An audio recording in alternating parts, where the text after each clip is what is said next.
Hello, welcome to our latest presentation. It is a journal.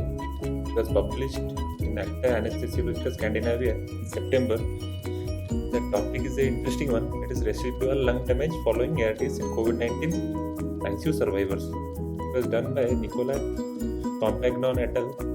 And it tried to predict some factors that we can predict that these patients will have long-term lung damage. SARS-CoV-2 infection triggers dysregulated immune-mediated process that can lead to anatomical damage and fibrosis, influencing the lung morphology and function beyond the acute disease. And the increased mechanical stress caused by the prolonged positive pressure mechanical ventilation may cause a direct mechanical insult, contributing to the lung injury. And the intense inspiratory efforts by spontaneously breathing patients also can cause self-inflicted lung injury. However, little is known on the respiratory function in COVID-19 related ARDS survivors. So the aim of this study was they tried to assess the lung status of COVID-19 patients after discharge from ICU and identified the predictors of pulmonary dysfunction in this patient population. It was a part of COVID BioB study carried out at the San Raffaele University Hospital in Milan, Italy. Adult patients with confirmed SARS-CoV-2 infection were admitted to the ICU for ARDS between 25th February to 27th April 2020 during the first peak of COVID-19. Patients who received at least 1 day of invasive mechanical ventilation and were discharged before 10th June were included in the study. All the demographic data, including age, gender, ethnicity, comorbidities, BMI, clinical and laboratory presentation of COVID-19, were assessed. The patients were managed according to recommendation on protective mechanical ventilation and pharmacological treatment of ARDS during that time. After the discharge from ICU, patients were evaluated at the COVID-19 follow-up outpatient clinics at 4 weeks, 12 weeks, and 24 weeks. The primary outcome they assessed, one is detection of the residual abnormalities at CT scans, defined as the evidence of more than 20% of lung involvement and or high resolution CT score of more than 8. Then another one is abnormal pulmonary function test, defined by either restrictive abnormalities that can be assessed by seeing the FBC that should be less than 80%, FEV1 by FBC more than 70%, or total lung capacity of less than 80%, or any obstructive abnormalities that could be detected by seeing the FEV1 by FBC ratio of less than 0.7 or FEV1 by FBC percentage of less than 88 or predicted value, and the reduced diffusion capacity of lungs for carbon monoxide DLCO single breath less than 75% 3 months after the discharge from ICU. The CT protocol was performed on 64-row multi-detector CT scanner.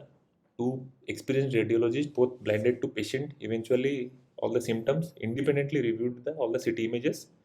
The main outcome interpretation of CT scan structural abnormalities like fibrosis, ground glass opacities were seen, and the CT severity score was calculated. PFTs were performed and interpreted according to the American Thoracic Society and European Respiratory Society guidelines. Spirometry was measured using a pneumotachograph to measure the FVC and FEV1. FEV1 by FVC ratio was calculated for all patients. The Helimo-Assault technique was used to obtain the TLC and residual lung volume. Simultaneous measurement of transfer factor of carbon monoxide and nitric oxide was measured by single breath technique, obtaining values of diffusion lung capacity for carbon monoxide and DLCO to alveolar volume ratio. Coming to the statistical analysis, prior to analysis, data were cross-checked with medical charts and verified by the data managers and clinicians for accuracy. Categorical variables were expressed as counts and percentage, and continuous variables were expressed as medians with interquartile range.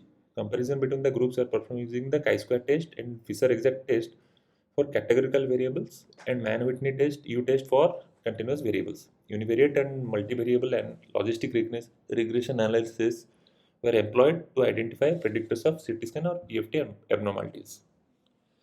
It is a flow diagram showing the patient recruitment. 116 invasively mechanically ventilated COVID-19 patients were included. Out of them, 51 died in hospital, 16 were excluded from the study because 9 were not reachable, 7 patients refused follow-up.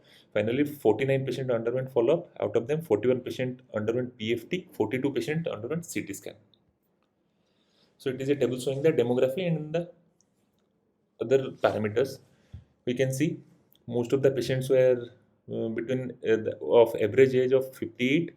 Male patient predominated around 90%. Average BMI was around 27, and the time of CT scan was around 3 months, 97 days mean, and for PFT the time was around 140 days average, and most patients were suffering from hypertension and diabetes. The lab parameters assessed during initial admission, we can see there is a difference between the normal CT lung patient population and abnormal CT lung population. The CRP is very high in the abnormal CT scan population. Even in PFT population also, the in abnormal PFT population, the CRP values are high. And one score is there. It is called radiological assessment of lung edema score. They assessed for all patients during admission. We can see a definite difference in the abnormal PFT population. It is average 5 in normal PFT, and abnormal PFT it is 14, and the p value is significant. And the length of ICU stay is high in abnormal CT and PFT population. Even the length of hospital stay is high in this abnormal population. So in this table, we'll see what are the therapies the patients got, what is the ventilator support, and what are the complications. And in the therapies, most of the patients during that time they got IL-1 therapy. That is around 30 patients got IL-1 therapy, and steroids around 50% patient got steroid because that time steroids were not included in the protocol, treatment protocol. And in ventilatory support, the mean tidal volume to ideal body weight ratio was statistically highly significant, and it was high in abnormal CT scan patients. And days of invasive mechanical ventilation also high in both the abnormal PFT and CT scan group. And complications, most of the complications like pneumonia, pneumothorax and all, it occurred in abnormal CT scan group. It was very low or nil in normal CT scan group. In this table, we can see in the lung CT scan findings, uh, percentage of healthy lung was around in 80% average, and total lung CT scan score mean was 9, and out of 25 patients, 12 sorry, out of 41 patients, 12 patients had fibrosis, that is around 28%.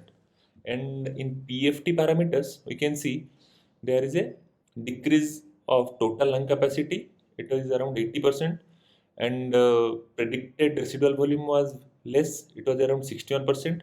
Percentage of predicted diffusion capacity of lung for carbon monoxide in single breath was also less, and it is around 72%.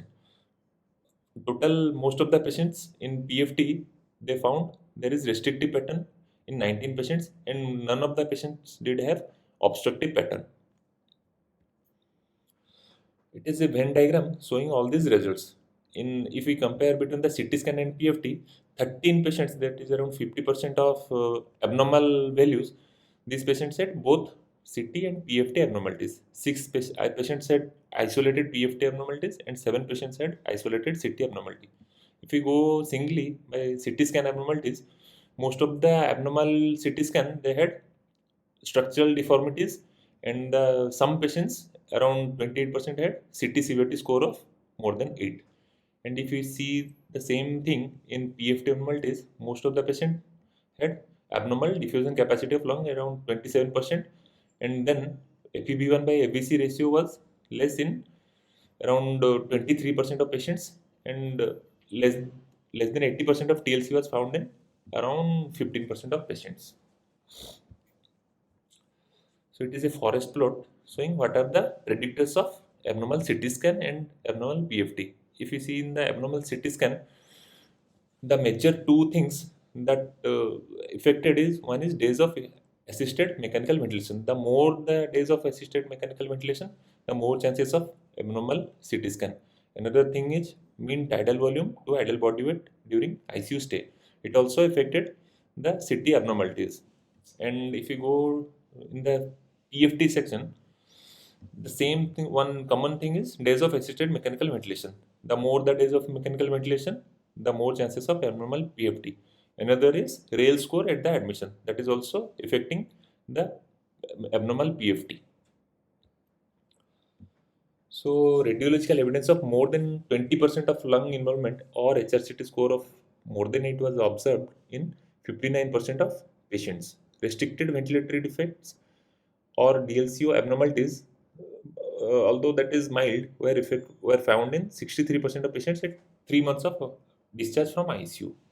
The percentage of abnormal lung parenchyma disease decreases over time, being less than 10% at 1 year after ARDS. Similar tendency was generally observed for PFTs, which indicated a good recovery in terms of lung volume at 6 months. But the impaired DLCO remained the most frequently impaired lung function test in an average of 80% of patients, even after 1 year, or sometimes even up to 5 years also after discharge. So the number of days of mechanical ventilation independently predicted the presence of at follow-up of both radiological and pulmonary function abnormalities. High tidal volume in patients with ARDS led to ventilator-induced lung injury and increased morbidity.